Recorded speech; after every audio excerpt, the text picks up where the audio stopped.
Movie की शुरुआत में हमें पराग शहर दिखाया जाता है जहां याकूब नाम का अमीर आदमी कहीं जाने के लिए रेडी हो रहा था और इसी दौरान उसकी बेटी स्कूल से आ जाती है। तो याकूब बड़े प्यार से अपनी बेटी को एक रिंग दे देता है जो पहले उसकी वाइफ की हुआ करती थी। तो इस रिंग को पाकर जोना काफी ज्यादा खुश थी, तो वो पार्टी में जाने के लिए जल्दी से रेडी होने लगती है और इसी दौरान एक असैसिन यहाँ आ जाता है जो बिना रहम के याकूब का खून कर डालता है। मगर ये सारा सीन जोना ने देख लिया था, तो वो असैसिन जोना पर फायरिंग करने लगता है, जिससे बचने के लिए जोना घर से बाहर भाग जाती है। मगर जोना के अंकल मॉरियस उसे रेस्क्यू कर पाते उससे पहले ही जोना अपना दम तोड़ देती है। जिसके बाद हमें 7 साल बाद का सीन दिखाया जाता है जहां मॉर्गन नाम का असैसिन अपने टारगेट पर निशाना लगाकर बैठा हुआ था। उसके टारगेट का नाम लुका लेजैक है जो कि पूरे यूरोप में सबसे बड़ी ट्रैफिकिंग रिंग चलाता था और इसी वजह से उसे मारने का काम मॉर्गन को दिया गया था, जो लुका को मारने के लिए रेडी हो जाता है। मगर मॉर्गन के गोली चला पाने से पहले ही कोई मॉर्गन को गोली मार देता है, जिससे बेचारा मॉर्गन इंजर्ड हो जाता है। साथ ही गनशॉट की आवाज से लुका के ठग्स अलर्ट हो चुके थे जो जल्दी से मॉर्गन की डायरेक्शन में आने लगती हैं। तो ये सब देखकर मॉर्गन को बैड फीलिंग्स आने लगती हैं, मानो वो किसी ट्रैप में फंस चुका हो और जल्दी ठग्स मॉर्गन तक पहुंच जाती हैं, जिनका मॉर्गन अच्छे से सामना करने लगता है। मगर ठग्स की तादाद कुछ ज्यादा ही थी, जिनसे बचकर मॉर्गन को यहाँ से भागना पड़ता है। पर तभी यहाँ पर सेकंड असैसिन आ जाता है जो मॉर्गन की कार के टायर को शूट करके क्रैश करवा देता है। मगर मॉर्गन काफी ज्यादा चालू था जो ठग्स के आने से पहले ही गायब हो जाता है, जिस बात का एहसास असैसिन को भी हो गया था। तो वो बैड गाइस के हेड लुका को मार के यहाँ से निकल जाता है। वहीं मॉर्गन इंजर्ड हालत में अपने घर लौट आया था जहाँ वो अपनी इंजरीज को ट्रीट करने लगता है। पर तभी उसे अपने एम्प्लॉयर कैडवेल का कॉल आ जाता है जो मॉर्गन से मिशन रिपोर्ट मांगने लगता है, जिस पर मॉर्गन अपने बॉस पर डाउट जताने लगता है कि वहाँ पर एक और असैसिन मौजूद था जिसे शुरुआत से ही मेरी लोकेशन के बारे में पता था, जो बात कोइंसिडेंस नहीं हो सकती। मगर इन सब बातों का कैडवेल पर असर नहीं पड़ता है जो मॉर्गन को न्यू टास्क असाइन करने लगता है। जिसके बाद हमें फ्रांस की सीक्रेट एजेंसी दिखाई जाती है जहां के मीटिंग हॉल में लुका लेजैक असैसिनेशन के बारे में डिस्कशन चल रहा था, जहां एजेंट वॉस सभी को इन्फॉर्म कर देती है कि लुका पूरे यूरोप का सबसे बड़ा गैंगस्टर था, मगर कल रात ही उसकी हत्या करवा दी गई है। प्रोबेबली लुका का खून प्रोफेशनल किलर ने किया होगा जिसे ढूंढने का काम हमें दिया गया है। तो सभी एजेंट जल्दी से एक्टिव हो जाते हैं। वहीं मॉर्गन की इंजरीज रिकवर हो चुकी थी जो कुछ सोचकर एक स्कूल चला जाता है जहां उसकी गर्लफ्रेंड सोफी टीचर की तरह काम किया करती थी, जो मॉर्गन को यहाँ देखकर काफी ज्यादा खुश थी। तो ये लोग घर लौटकर रोमांस करने लगते हैं, जिस दौरान सोफी को मॉर्गन की इंजरीज के बारे में पता चल जाता है। मगर मॉर्गन भी काफी ज्यादा चालू था जो झूठ बोल बाल कर सोफी को शांत करा देता है। नेक्स्ट डे मॉर्गन अपने बॉस कैडवेल से मिलने चला जाता है जहां कैडवेल उसे 6 मिलियन का किलिंग कॉन्ट्रैक्ट देने लगता है, जिसके तहत मॉर्गन को 6 लोगों का खून करना होगा, यानी पर किलिंग के उसे 1 मिलियन मिलने वाले थे। मगर मॉर्गन अब किसी का भी खून नहीं करना चाहता था, तो वो इस टास्क के लिए साफ इनकार कर देता है, जो बात कैडवेल को पसंद नहीं आती है। मगर फिर भी वो मॉर्गन को मोटिवेट करने लगता है कि इस काम को करने के बाद तुम फ्री हो सकते हो, जिस बात पर मॉर्गन ध्यान नहीं देता है, जो यहाँ से जाने के बाद सोफी के साथ टाइम स्पेंड करने लगता है। मगर जब ये लोग टनल से जा रहे थे तब उन पर हमला हो जाता है, जिस बारे में मॉर्गन को पहले से एहसास हो चुका था। तो दोनों ही असैसिन्स के बीच फाइट चालू हो जाती है, जिसमें मॉर्गन काफी मेहनत के बाद सेकंड किलर को खत्म कर देता है। साथ ही वो उस किलर की फोटोज भी क्लिक कर लेता है। मगर ये सारा सीन सोफी ने देख लिया था, जो अपने सामने खून होता हुआ देखकर काफी ज्यादा डर गई थी। मगर मॉर्गन जैसे तैसे करके सोफी को शांत करा देता है। साथ ही अब मॉर्गन की पूरी तरह से सनक चुकी थी, जो अपने बॉस के पास जाकर उसे थ्रेटन करने लगता है कि 1 हफ्ते में मुझ पर 2 बार हमले किए गए हैं और दोनों ही बार किलर्स को मेरी लोकेशन पता थी, जो बात कोइंसिडेंस नहीं हो सकती है। तो कैडवेल उसे इन्फॉर्म कर देता है कि तुम पर हमला करने वाले आदमी का नाम एलेक्स ड्रैकोस है और 1 हफ्ते पहले भी इसी बंदे ने तुम पर हमला किया था। जिस बात को सुनकर मॉर्गन काफी ज्यादा कंफ्यूज था कि एक असैसिन उसे टारगेट क्यों कर रहा है। तो कैडवेल उसे इन्फॉर्म कर देता है कि मैं तुम्हें 6 मैन किलिंग का कॉन्ट्रैक्ट देने वाला था जिसे तुमने पिछली बार ठुकरा दिया था। एंड सरप्राइजिंगली एलेक्स ड्रैकोस उस किलिंग कॉन्ट्रैक्ट का पार्ट है, यानी अब तुम्हें बस 5 लोगों का खून करना होगा। जो बात जानकर मॉर्गन काफी ज्यादा अपसेट था क्योंकि वो अब किसी का भी खून करना नहीं चाहता था। तो कैडवेल उसे इन्फॉर्म कर देता है कि 6 मैन किलिंग कॉन्ट्रैक्ट में बाकी लोग भी तुम्हारी तरह टॉप क्लास असैसिन्स हैं जिन्हें एक दूसरे को मारने के किलिंग कॉन्ट्रैक्ट्स दिए गए हैं, यानी तुम खून करना चाहो या न चाहो बाकी किलर्स तुम्हें मारने के लिए आने वाले हैं। साथ ही तुम्हें अपने टारगेट्स को मारकर उनकी उंगली काटनी होगी जिसे फिर एक फ्रांस के एड्रेस पर भेजा जाएगा। तो ये बात जानकर मॉर्गन को बैड फीलिंग्स आने लगती हैं क्योंकि ऐसा करने से सोफी की जान भी खतरे में पड़ सकती थी। तो वो बाद बाकी 5 लोगों की डाटा फाइल लेकर यहाँ से निकल जाता है जहाँ वो घर जाकर अपने टारगेट्स की रिसर्च करने लगता है जो कि उसी की तरह टॉप क्लास असैसिन्स थे, जिनमें से पहला राइडर नाम का असैसिन था जो अपने टारगेट्स को मारकर उनकी उंगलियां काट लिया करता था। दूसरा किलर पाब्लो मार्टिनेस नाम का आदमी था जो कि दुनिया का टॉप क्लास पॉइजन मास्टर है। तीसरी किलर यूको नाम की लेडी थी जो कि हैंड टू हैंड कॉम्बैट की टॉप क्लास मास्टर थी। चौथा किलर डमिर नाम का आदमी था जो कि पूरी तरह से पागल हो चुका है। एंड सरप्राइजिंगली 5वें किलर की डिटेल्स मिसिंग थी। तो ये सब देखकर मॉर्गन की बैड फीलिंग्स और भी ज्यादा बढ़ जाती हैं, मानो कुछ बुरा होने वाला हो। जिसके बाद हमें फॉल्क नाम की लेडी दिखाई जाती है जो एक प्रिजन सेल जाकर एक आदमी का खून कर देती है। एंड सरप्राइजिंगली ये आदमी डमिर था जिसका नाम कॉन्ट्रैक्ट क्लेम में शामिल है, यानी डमिर भी मॉर्गन की तरह एक पेशेवर कातिल था जिसका फॉल्क ने आसानी से सफाया कर डाला है। साथ ही वो डमिर की उंगली काट लेती है। तो हमें एहसास हो जाता है कि फॉल्क भी मॉर्गन की तरह एक पेशेवर कातिल है। साथ ही फॉल्क वो मिस्टीरियस किलर है जिसकी डिटेल्स कॉन्ट्रैक्ट में मिसिंग थी। जिसके बाद हमें पुलिस स्टेशन दिखाया जाता है जहां डिटेक्टिव लियोन को एक पार्सल आ जाता है जिसमें किसी की उंगली मौजूद थी। तो उस उंगली की जांच करवाई जाती है। एंड सरप्राइजिंगली ये उंगली ड्रेकोस नाम के असैसिन को बिलोंग करती थी।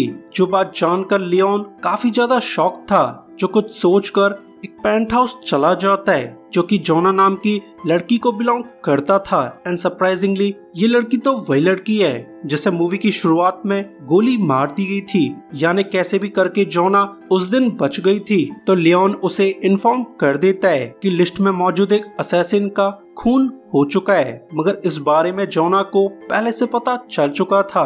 तो वो लियोन पर पूरी तरह से भड़क जाती है। मैंने तुम्हें और तुम्हारी बॉस एजेंट वॉस को एक लिस्ट प्रोवाइड कर दी थी जिसके थ्रू तुम कैडवेल असैसिन ऑर्गेनाइजेशन को खत्म कर सकते थे, मगर क्या हुआ, तुम अभी तक एक भी असैसिन को पकड़ नहीं पाए हो। तो लियोन उसे क्लियर कर देता है कि वो 6 मैन किलिंग कॉन्ट्रैक्ट मेरी बॉस ने चालू करवाया था जिसकी वजह से एक असैसिन मर चुका है और जल्द ही बाकी असैसिन भी मारे जाएंगे। तो ये सुनकर जोना को तसल्ली मिल जाती है, मगर फिर भी उसे लियोन और उसकी बॉस पर शक होने लगता है कि वो उस काम को करने के काबिल नहीं है, जो बात लियोन को पसंद नहीं आती है। तो वो खराब मूड से बाहर जाने लगता है, मगर रास्ते में मॉर्गन उसे किडनैप कर लेता है, ये कहते हुए कि तुम्हें किलर की उंगली पार्सल की गई थी, यानी तुम भी इस 6 मैन किलिंग कॉन्ट्रैक्ट का पार्ट हो। जो बात सुनकर लियोन को डर लगने लगता है, जो अपनी जान बचाने के लिए मॉर्गन को आधी अधूरी बातें बता देता है, जिन्हें जानकर मॉर्गन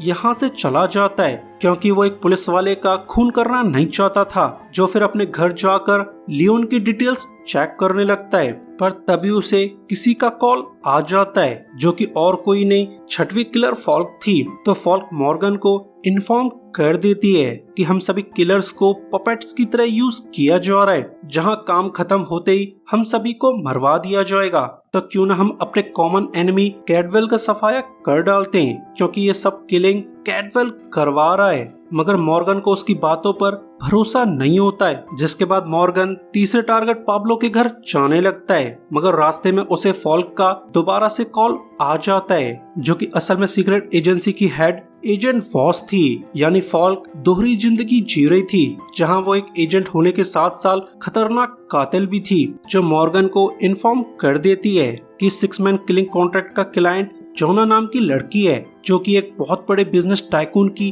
बेटी हुआ करती थी। मगर 7 साल पहले उसके फादर का खून करवा दिया गया था और तब से सारा बिजनेस जोना के अंकल मॉरिस संभाल रहे थे। मगर अब जोना को एहसास हो चुका है कि उसके फादर को मरवाने के पीछे अंकल मॉरिस का हाथ है, तो अब वो अपने अंकल और किलिंग ऑर्गेनाइजेशन से बदला लेना चाहती है, जिन्होंने उसके फादर याकूब का खून करवाया था। मगर मॉर्गन को अभी भी फॉल्क की बातों पर भरोसा नहीं होता है, जो जल्दी से पाब्लो के घर पहुंच जाता है, जहां वो दूर से पाब्लो पर नजर रखने लगता है। इन सरप्राइजिंगली पाब्लो एक छोटी बच्ची का पिता था, जो बात देखकर मॉर्गन को रहम आ जाता है, तो वो पाब्लो के पास जाकर उसे इंटेरोगेट करने लगता है। इन सरप्राइजिंगली पाब्लो ने पिछले 8 साल में किसी का भी खून नहीं किया था, साथ ही उसे 6 मैन कॉन्ट्रैक्ट के बारे में भी कोई जानकारी नहीं दी गई थी, तो मॉर्गन कुछ सोचकर उसकी जान बख्शने का डिसाइड कर लेता है। पर तभी यहाँ पर चौथी कातिल यूको आ जाती है, जो ऑब्वियसली पाब्लो का खून करना चाहती थी, जिससे मॉर्गन और यूको के बीच फाइट चालू हो जाती है। मगर Yuko hand to hand combat में मास्टर थी, जो बड़ी आसानी से मॉर्गन को हरा देती है। मगर वो मॉर्गन का खून कर पाती उससे पहले ही पाब्लो लेडी को निपटा देता है, क्योंकि वो अपनी खातिर मॉर्गन को मरने देना नहीं चाहता था। तो मॉर्गन कुछ सोचकर यूको और पाब्लो की उंगली काट लेता है, ताकि इन्हें भेजकर ऐसे प्रूव किया जा सके कि इस फाइट में यूको और पाब्लो दोनों मर चुके। ऑब्वियसली मॉर्गन ऐसा करके पाब्लो की जान बचाना चाहता है। वहीं राइडर नाम का कातिल मॉर्गन के घर पहुंच जाता है, जहां पर कोई भी मौजूद नहीं था, तो वो वापस जाने लगता है। मगर उससे अनजाने में एक ट्रैकर पर पैर रख जाता है, जिससे मॉर्गन को राइडर के बारे में पता चल जाता है, तो वो जल्दी से सिटी लौटने लगता है। वहीं रात को कैडवेल के घर फॉल्क पहुंच जाती है, जो कैडवेल को एक तरह का पॉइजन दे देती है, जिसके असर से कैडवेल 1 घंटे में मारा जाएगा। तो फॉल्क को यहाँ देखकर कैडवेल बिल्कुल भी सरप्राइज नहीं था। तो यहाँ पर हमें क्लियर हो जाता है कि सातों के सातों असैसिन्स को कैडवेल ने ट्रेन किया था, जो शुरुआत से कैडवेल के लिए काम करते थे।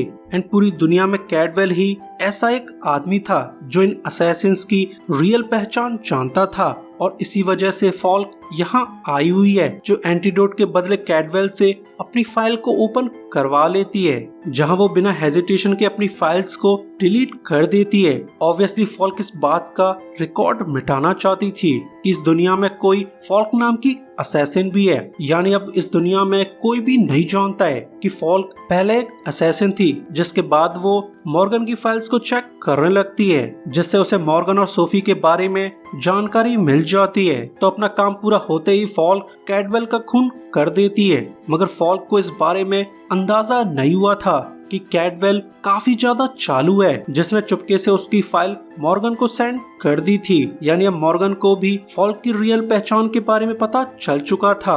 अगले दिन मॉर्गन सिटी लौट आता है, जहां फॉल्क उसे खुशखबरी दे देती है कि हमारे बॉस कैडवेल का खून करवा दिया गया है। मगर मॉर्गन को उसकी बातों से अंदाजा हो जाता है कि कैडवेल का खून फॉल्क ने किया होगा, तो वो फॉल्क को मारने की धमकी देने लगता है, जिस बात से फॉल्क को जरा भी असर नहीं पड़ता है, बल्कि वो मॉर्गन को टॉन्ट करने लगती है कि कल रात मैंने कैडवेल के सिस्टम को हैक कर लिया था, जिसके थ्रू मैंने राइडर को फेक ऑर्डर्स दे दिए जो अब तुम्हारी गर्लफ्रेंड सोफी को मारने वाला है। तो ये सब जानकर मॉर्गन की पूरी तरह से सनक जाती है। वहीं सोफी के स्कूल में राइडर आ जाता है, जो लेडी तक पहुंच पाता उससे पहले ही यहाँ पर पुलिस आ जाती है, जिनके सायरन्स को सुनकर राइडर को रिट्रीट करना पड़ता है, क्योंकि वो पुलिस के सामने किसी का भी खून करना नहीं चाहता था, जिससे सोफी की जान बच जाती है। ऑब्वियसली पुलिस को मॉर्गन मॉर्गन ने बुलाया होगा, जो जल्द ही सोफी के पास आ जाता है। मगर अब सोफी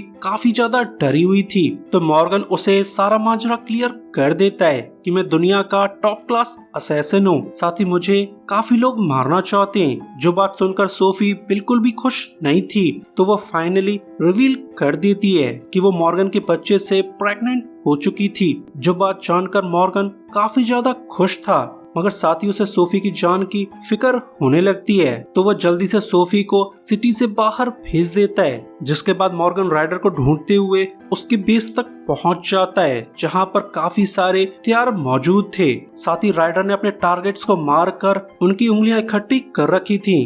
तो मॉर्गन को जोना का केस याद आ जाता है, जहां 7 साल पहले जोना के फादर याकूब को मारकर उसकी उंगली काट ली गई थी। तो ये जानकर मॉर्गन को एहसास हो जाता है कि याकूब का खून राइडर ने किया होगा। तो वो राइडर को कैप्चर करके इंटेरोगेट करने लगता है। एंड सरप्राइजिंगली राइडर को याकूब के बारे में कुछ भी पता नहीं था। तो ये जानकर मॉर्गन को एहसास हो जाता है कि किसी और ही कातिल ने याकूब को मारकर उसकी उंगली काट ली होगी, ताकि वो लोगों का ध्यान भटका सके और इस काम के लिए राइडर को फ्रेम किया जा सके। तो ये जानकारी मिलते ही मॉर्गन राइडर का हैप्पी बर्थडे कर देता है। वहीं फॉल्क एजेंट वॉस के पेश में जोना से मिल जाती है, जहां वो जोना के सामने सभी कातिलों को खत्म करने की जिम्मेदारी ले लेती है। तो यहाँ पर हमें क्लियर हो जाता है कि जोना और फॉल्क शुरुआत से मिलकर काम कर रहे थे, क्योंकि कुछ साल पहले जोना को पता चल गया था कि उसके फादर याकूब का खून अंकल मॉरी ने करवाया था। जिस किलिंग को करवाने के लिए अंकल मॉरी ने कैटवेल ऑर्गेनाइजेशन के बेस्ट असैसिन को हायर किया था। तो ये जानकारी मिलते ही जोना ने कैटवेल ऑर्गेनाइजेशन को इन्वेस्टिगेट करना चालू कर दिया था, जिसने 7 साल में 6 असैसिन्स का पता लगा लिया था। मगर वो 7वीं असैसिन फॉल्क के बारे में पता नहीं लगा पाई थी। इसी वजह से फॉल्क की डिटेल कॉन्ट्रैक्ट में मिसिंग थी, यानी ये लेडीज शुरुआत से मिलकर काम कर रही थी। मगर जोना को अंदाजा नहीं हुआ था कि एजेंट वॉस एक खतरनाक कातिल है, जो शायद उसके फादर की किलिंग में शामिल थी। और शुरुआत से ही फॉल्क जोना को बेवकूफ बना रही थी। जैसा करके वो कैटवेल ऑर्गेनाइजेशन को खत्म करना चाहती थी। जिसके बाद फॉल्क अपनी पूरी टीम को लेकर मॉर्गन की लोकेशन पर चली जाती है। ऑब्वियसली वो मॉर्गन को खत्म करना चाहती है, क्योंकि सिर्फ मॉर्गन ही उसकी सच्चाई जानता था। तो इतने सारे एजेंट्स को आता देख मॉर्गन की पूरी तरह से फट जाती है, जो जल्दी से बिल्डिंग में बॉम्ब्स लगाने लगता है, जिनके फटने से सभी एजेंट्स का ध्यान भटक जाता है। और इसी केओस का फायदा उठाकर मॉर्गन एक वैन चुरा लेता है, जिसका ऑब्वियसली पीछा किया जाता है। और फिर जल्द ही उसे एक ब्रिज पर कॉर्नर कर लिया जाता है। तो वो कुछ सोचकर अपनी एम्बुलेंस को ब्रिज से नीचे कूदा देता है। जैसा करने से मॉर्गन की जान बच जाती है। मगर ये सब देखकर फॉल्क काफी ज्यादा अपसेट थी। जिसके बाद मॉर्गन कुछ सोचकर जोना के पास चला जाता है, जहां वो जोना को इंटेरोगेट करने लगता है। तो जोना उससे रिवील कर देती है कि मेरे फादर का खून कैटवेल ऑर्गेनाइजेशन ने करवाया था। तो इस ऑर्गेनाइजेशन को डिस्ट्रॉय करने के लिए मुझे किसी ऑफिशियल की हेल्प चाहिए थी, और इसी काम के लिए मैंने एजेंट वॉस और डिटेक्टिव लियोन का सहारा लिया था। तो ये बात जानकर मॉर्गन को एहसास हो जाता है कि फॉल्क एजेंट वॉस होने की आड़ में काफी बड़ी कॉन्स्पिरेसी तैयार कर रही थी, जहां वो सभी को बेवकूफ बनाकर ऑर्गेनाइजेशन को खत्म करना चाहती थी। साथ ही उसने अपने पास्ट क्राइम्स को हाइड करने के लिए कैटवेल को मरवा दिया था। तो ये बात समझने के बाद मॉर्गन को एहसास हो जाता है कि प्रोबेबली जोना के फादर का खून फॉल्क ने किया होगा। तो वो अपने गैस के बारे में जोना को इन्फॉर्म कर देता है, जो इस बात को जानकर काफी ज्यादा कंफ्यूज थी। मगर तभी उसे पास्ट के फ्लैशबैक आने लगते, जिससे जोना को याद आ जाता है कि उसके फादर का किलर तो एक फीमेल थी, यानी मॉर्गन का गैस बिल्कुल सही है। तो ये सब जानकर जोना पूरी तरह से टूट जाती है, क्योंकि वो शुरुआत से अपने फादर के कातिल का साथ दे रही थी। पर तभी मॉर्गन को फॉल्क का कॉल आ जाता है, जिसने मॉर्गन से बदला लेने के लिए उसकी गर्लफ्रेंड सोफी को कैप्चर कर लिया था। जो बात जानकर मॉर्गन की पूरी तरह से सनक जाती है। तो वह जल्दी से सोफी के अपार्टमेंट चला जाता है, जहां फॉल्क ने सोफी को एक बाथटब में बांध दिया था। साथ ही उसने पानी चालू कर दिया था, जिससे सोफी जल्द ही पानी में डूबकर मर जाएगी। तो ये सब देखकर मॉर्गन की पूरी तरह से सनक जाती है, जो जल्दी से जल्दी सोफी को रेस्क्यू करना चाहता था, मगर फॉल्क काफी ज्यादा चालू थी, जिसने न जाने कैसे मॉर्गन के पास एक बॉम्ब को सेट कर दिया था। तो वो मॉर्गन को रिवील कर देती है कि ये बॉम्ब 4 मिनट में डिसआर्म हो जाएगा। मगर यहाँ पर एक ट्विस्ट है, अगर तुम 4 मिनट से पहले यहाँ से जरा सा भी हिले तो ये बॉम्ब एक्सप्लोड हो जाएगा, जिसकी वजह से तुम और सोफी सभी मारे जाएंगे। तो ये सब जानकर मॉर्गन काफी ज्यादा घबरा जाता है, क्योंकि वो 4 मिनट तक सोफी को रेस्क्यू नहीं कर सकता था और 4 मिनट में तो सोफी पानी में डूबकर मारी जाएगी। पर तभी यहाँ पर इंस्पेक्टर लियोन आ जाता है, जो कुछ कर पाता है उससे पहले ही फॉल्क लियोन को गोली मार देती है, जिससे बेचारा लियोन बैडली इंजर्ड हो जाता है। तो ये सारा कांड करके फॉल्क यहाँ से निकल जाती है, क्योंकि वो ऑब्वियसली इस गेम को जीत चुकी थी। तो वो खुशी से बाहर जाने लगती है, मगर उसे इस बात का एहसास नहीं हुआ था कि लियोन अभी तक जिंदा था, जो सोफी के पास जाकर उसे रेस्क्यू कर लेता है। और फिर जल्द ही 4 मिनट्स पूरी हो जाती हैं, जिसके पूरा होते ही बॉम्ब भी डिसआर्म हो जाता है। तो मॉर्गन अपनी गर्लफ्रेंड को सेफ देखकर काफी ज्यादा खुश था, तो वो जल्दी से बिल्डिंग के बाहर चला जाता है, जहां वो बीच रोड पर फॉल्क का खून कर देता है, जिसके साथ ये मूवी खत्म हो जानी चाहिए थी। मगर बुरे लोग इतनी आसानी से नहीं मरते हैं, और ऐसा ही हाल फॉल्क के साथ भी हुआ था, क्योंकि फॉल्क को रेस्क्यू कर लिया जाता है। यानी इस मूवी को कंटिन्यू करने के लिए सेकंड पार्ट आने वाला है। सो गाइस, वीडियो के लिए लाइक और सब्सक्राइब कर दीजिए, ताकि हमें आपका सपोर्ट मिलता रहे। सो अभी के लिए goodbye, thanks for watching.